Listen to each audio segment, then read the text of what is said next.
Come with me as I close out my month of January budget and as well as budget my February first paycheck of the month.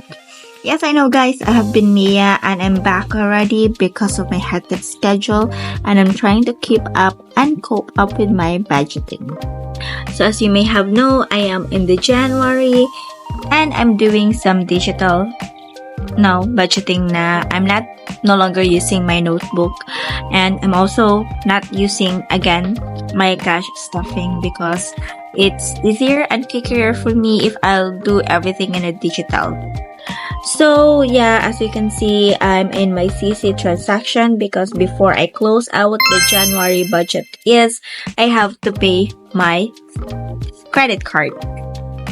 So first thing first I will do is to update whatever I have swiped in my credit card. So the last one I have is in a Move It, but as far as I know, there's still more in my transactions. I'm gonna go ahead and update the list before I pay it out. Now I do have the total amount na guys and I categorize it here.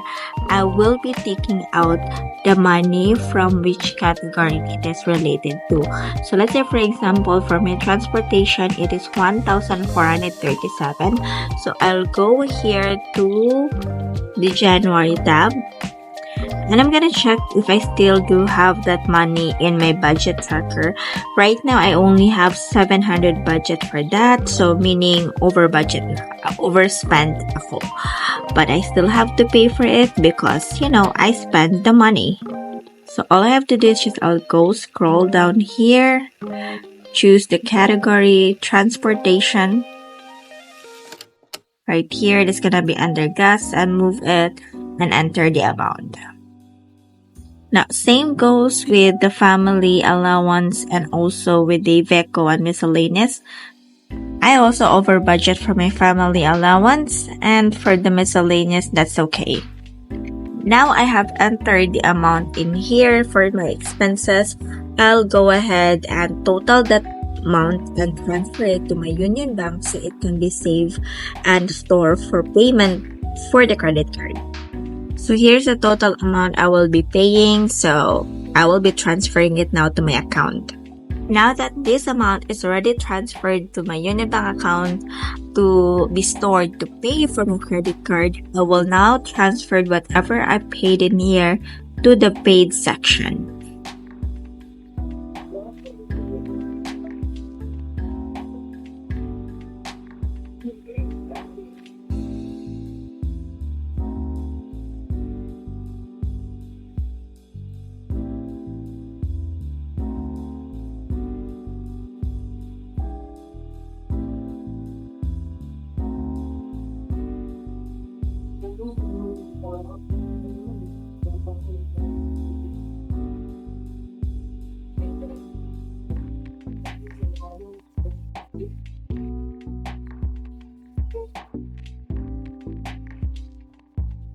So now I do have an overview here kung magkano yung running bill ko, magkano yung collected ko, and magkano yung unpaid ko. So currently, I have 8,753 that I have to pay, meaning these are the amount that I have to pay. There you go. Now going back to my January tab or budget planner, now I do see here the running balance of my account, so 54,590. So that should be equal to whatever I have in my CIMB where I store this money. When I say it's the same, then I'll move on to my next. Since I have confirmed that it is already equivalent to 54,590, I will run through to whatever amount that is, remaining for this paycheck. So what I'll do is, I have the paycheck 1 that yung balance ko or yung sobra I have 4,144. But for the paycheck 2, negative ako dyan guys. I have 1,622.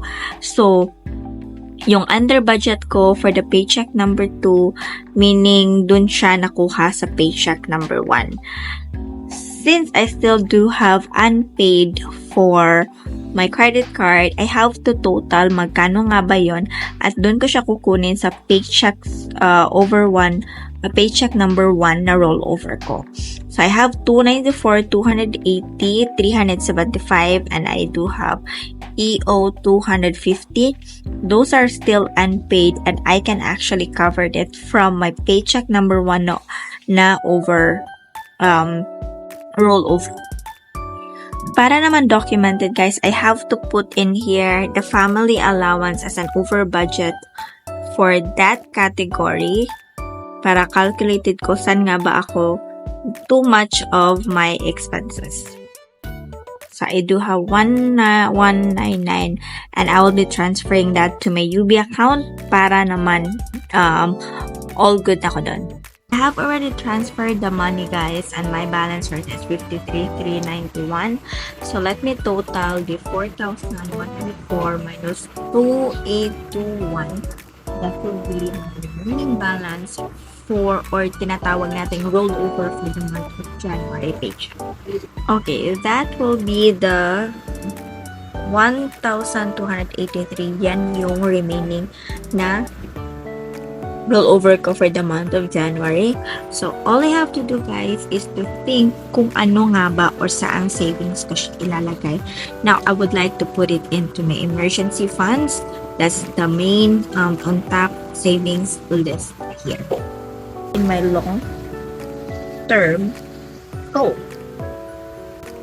So, all I have to do is to manually compute it.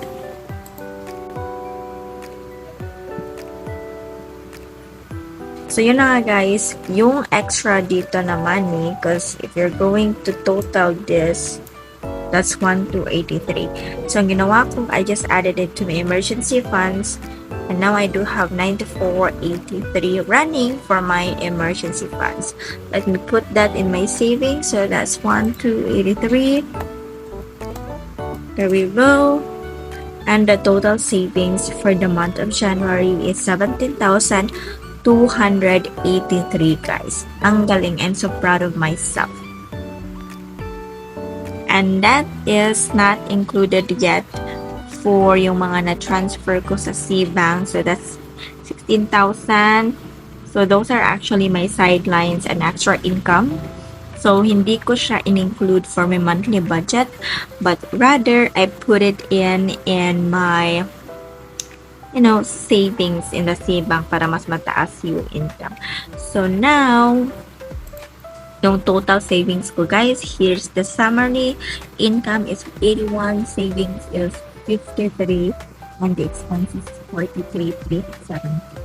Actually, for the expenses guys, I don't think it would equal because na-calculate kasi as an expense yung mga savings na nilagay ko, like education, tuition, so mga ganyan. But overall, I'm so proud because my savings is higher than the 50% of my income. So yeah, that's how I actually break down my budget for the month of January. So hopefully this is informative to you. And this tracker is I actually created this on my own based on how I use it. So I'm so proud how it comes out, and I can actually visually see my numbers, especially with my running billing here and everything. So thank you so much for watching guys. I do hope you like it. Please don't forget to subscribe, share this to your friends and family, and I'm gonna be seeing you on the next video.